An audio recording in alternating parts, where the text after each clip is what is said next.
Si tienes la capital, puedes adquirir un subwoofer plano de la marca JL Audio, ya que este modelo suena bastante bien y tiene un muy buen diseño, pero eso sí te va a costar una buena feria.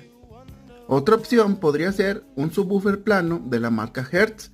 Estos salen bastante buenos y también tienen una gran calidad de construcción en su suspensión, en su bobina, en su cono, centrador, todo. Ya si buscas algo más barato, a comparación de las otras marcas, puedes irte por los subwoofer planos de la marca Pioneer.